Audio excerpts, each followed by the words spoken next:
And greetings, everybody. Keith here. Hoping everybody's having a good day, enjoying life, living life, loving life. Want to remind everybody, please hit that like, share, and subscribe button. There's a PayPal link down there for anybody who wants to share some love. All is appreciated. And we're going to get into it tonight about the practice of the spiritual or ecclesiastical courts, to which is added a brief discourse of the structure and manner of forming the libel or declaration. And this is from 1685. So let me read that again. The practice of the spiritual or ecclesiastical courts, to which is added a brief discourse of the structure and manner of forming the libel or declaration.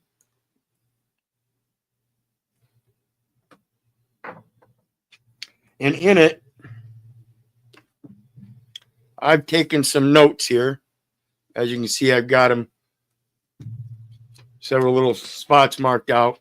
And I'm going to start out with the first one, which is part 3. Let me take this off for the short, brief time.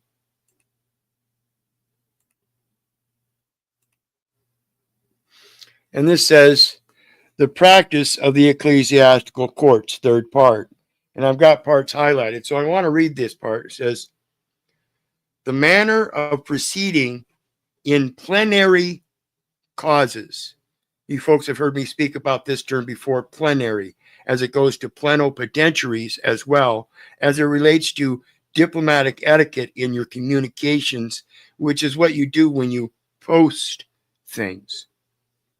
So it says the manner of proceeding in plenary causes from the first bringing or giving in the libel or declaration, even until sentence be given and executed.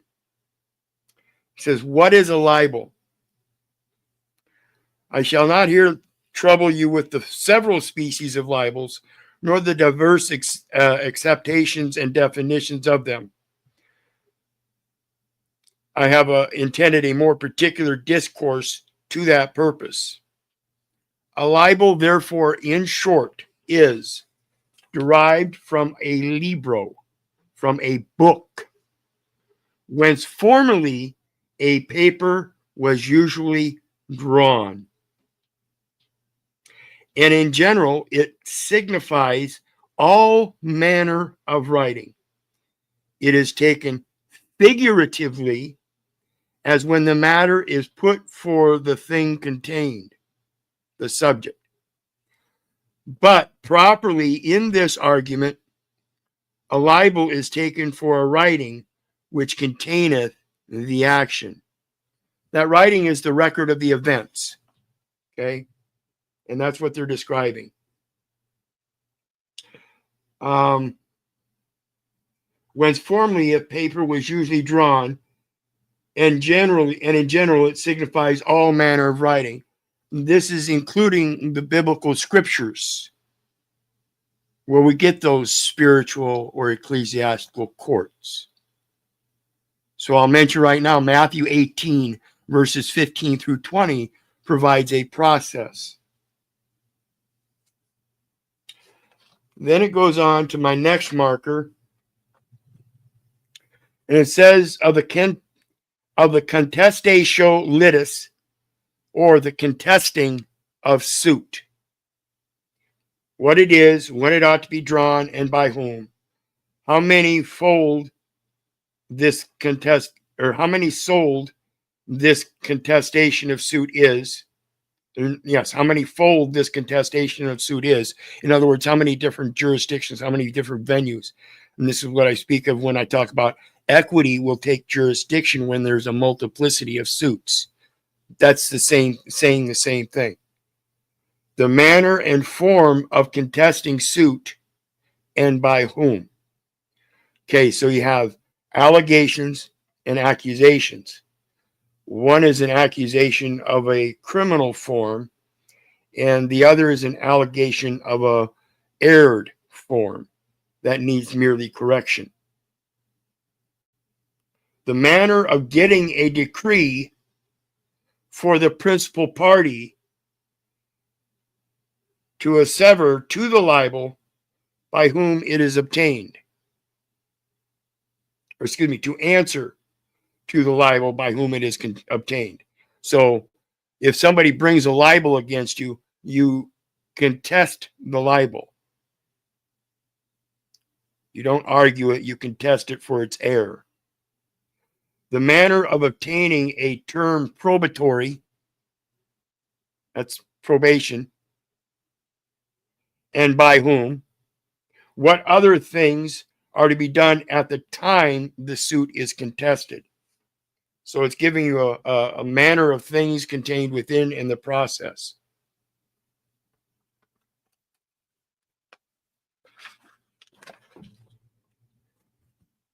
Then we go on to the next one, and it says, you've now heard how this commission is to be certified, and seeing it is said to be necessary for the notary public to take care to subscribe every leaf of the depositions, it is likewise equally necessary for the same reason that the notary public transmit the original deposition themselves. For other ways, though all things were done in manner as above, yet in the transcribing or copying of them, these depositions want to be copied or transmitted corruptly, or at least not to exact as they ought. But if the notary public doth not transmit the original deposition, but copies, he ought to take diligent heed that the originals be kept safe in his custody, so that if any scruple arise touching the truth or falsehood of the proceedings so transmitted, it may easily be decided by exhibiting the originals. So, touching the truth or falsehood of the proceedings. The truth or falsehood of the proceedings is to who they apply to and who's being described in the documentation. The falsehood. That's the error. Again, you're not a resident. You're not a United States citizen. United States citizen means a United States business. Are you a business? If not, then why are you claiming a United States citizen? Oops. So,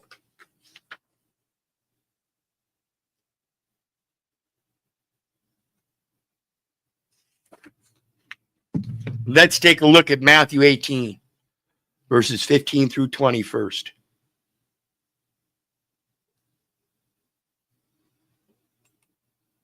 Oops, I got to bring it up first. Let's downsize it.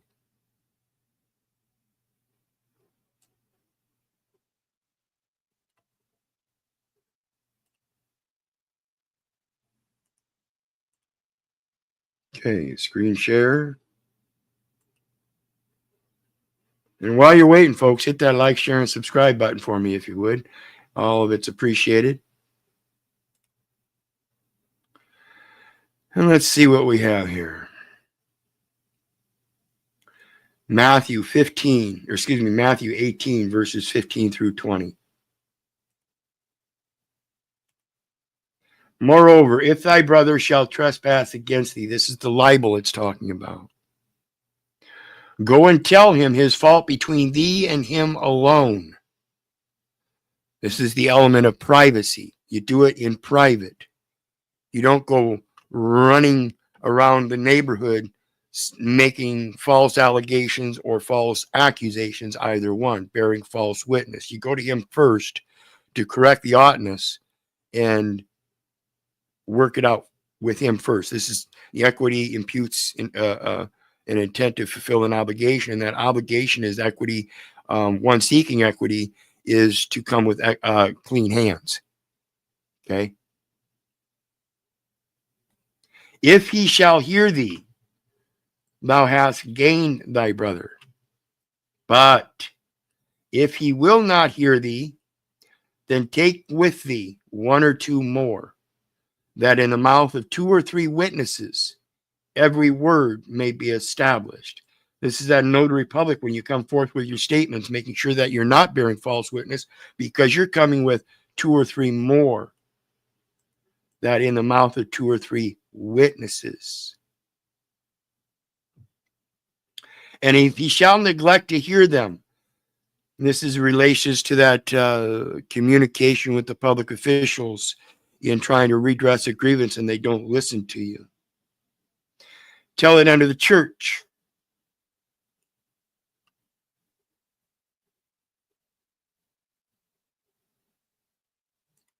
What is the church? See, the church isn't the place. It isn't that building. When it says tell it unto the church is that of the people.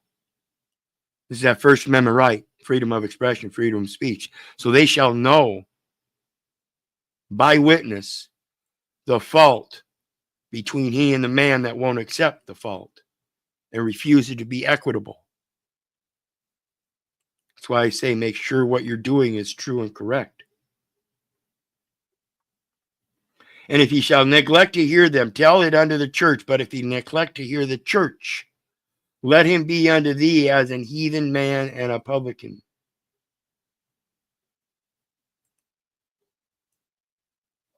Heathen man and a publican, much like a infidel or somebody that doesn't believe in God, or a pagan, atheist, something like that. But again, this isn't by title. A man might call himself an atheist, but only in his mind would it be an atheist if his actions to his fellow man were true and correct. Verily I say unto you, whatsoever ye shall bind on earth shall be bound in heaven. As above, so below. As below, so above. And whatsoever ye shall loose on earth shall be loosed in heaven. Again, I say unto you that if two of you shall agree on earth as touching anything that they shall ask, it shall be done for them of my Father which is in heaven. In other words, you have to do it in the name of the Father in heaven, the truth. When two people come together, agree on earth in truth, then what they shall ask shall be done. For where two or three are gathered in my name, there I am in the midst of them. James 4:7 says, submit yourselves therefore to God, resist the devil, and he will flee from you. And again, it's the language that I'm talking about. This is the twisted serpentine language of Babylon. One post shall run to meet another post, messenger to messenger, shewing unto the king of Babylon that the city is taken at the other end. We will not let the lies stand any longer. We come in truth. So let's look at it as ecclesiastical process, a declaration, as it relates to Ecclesiastes itself. Because in Ecclesiastes 3:16 through 17, it says God's ultimate judgment. And again, this is just my opinion and my interpretation according to what I research and what I read before me. So if you have any objection, please let me know. And I saw something else under the sun. In the place of judgment, wickedness was there. In the place of justice, wickedness was there. I said to myself, God will bring into judgment both the righteous and the wicked. For there will be a time for every activity, a time to judge every deed.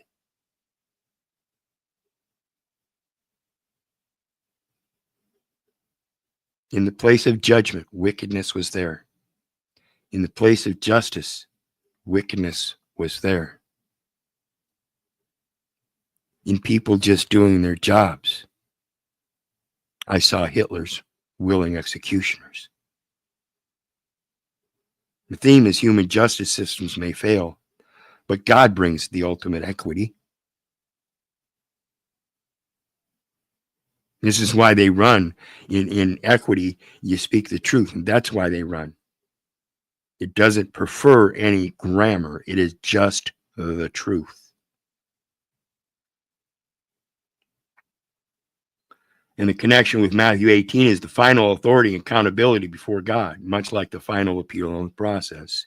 And I remind people of Romans 13:1. There is no power but that which is ordained by God. Ecclesiastes 4:1, the oppression of the powerless. It says, again, I looked and saw all the oppression that was taking place under the sun. I saw the tears of the oppressed, and they have no comforter. Power was on the side of their oppressors, and they have no comforter. Again, reminding me that in people saying they're just doing their job, I see Hitler's willing executioners. The theme is the inequity in human relationships.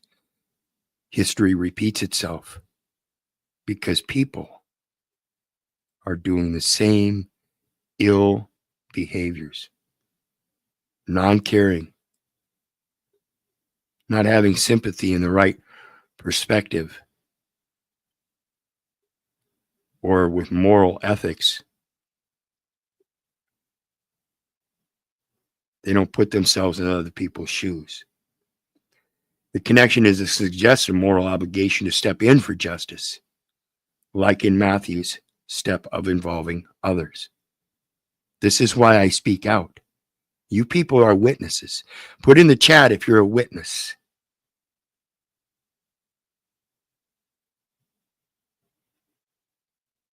Ecclesiastes 5:8, the concept of corruption and hierarchical injustice. Again, reminding you of Romans 13:1. There is no authority but that which is ordained by God.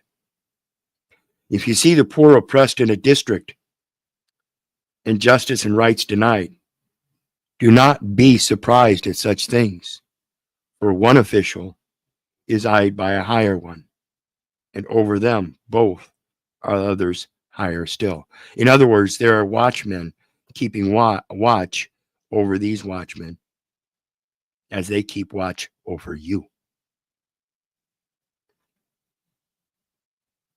Just like we saw in the recent videos where you catch an officer that is corrupt and he conveniently resigns and gets rehired by another department and this and that. But you see how it goes up the line, and you see how their supervisor resigns and gets rehired somewhere else, and their supervisor resigns and gets a job somewhere else, and just goes right up the line.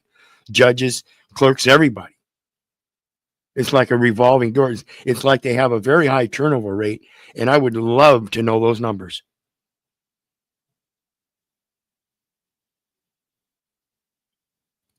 And the theme is the systemic injustice. The connection is recognizing the limitations of earthly justice. And this is where I'm pointing out, it's your duty to step up and do this, folks. I'm speaking out, doing my part, and I take part physically in the local community. Like I said, I go to city council meetings wearing this short mustache and talking about how I do see Americans becoming slowly Hitler's willing executioners, just doing their job because they have a paycheck to take home to take care of their family, and they don't give a fucking rat's ass about anything else because somebody else told them they had the authority to do so.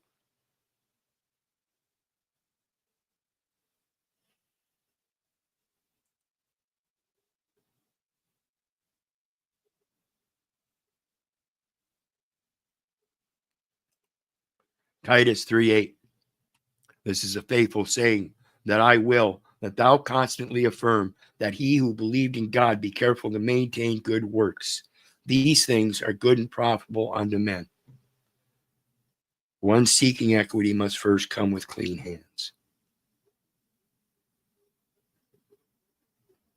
You have to come with truth in your heart first. You can't come with any kind of bias. Even if that's that paycheck. You have to be able to come out beyond the bonds of this commercial system that provides all those comforts and convenience and be able to man up yourself as that post, messenger to messenger, spreading the message, because it's not about you. It's about the message. Again, give a man a fish, you feed him for a day, but teach him to fish, you feed him for a lifetime. And the important principle here is that when you teach him to fish, he's not just feeding himself for a lifetime now he's capable of teaching others. And that is the ultimate obligation. My people are destroyed for lack of knowledge. People not getting involved in the language and the words aren't able to rise up against the tongues that would place judgments against them and condemn those words. They're illiterate to them. And so again, at the end here, I'm going to tell you, the English language is a beautiful language. Once you learn it and how it works, you can learn to unravel all the twists and tangles and knots and snares that are tripping you up and hanging you by your own words. You can now come with those clean hands, knowing what you're saying and how powerful it is. A man is bound by his words. So if a man is bound by his words and he uses the words of God, wouldn't that imply that he's bound by God and that no man can bind him?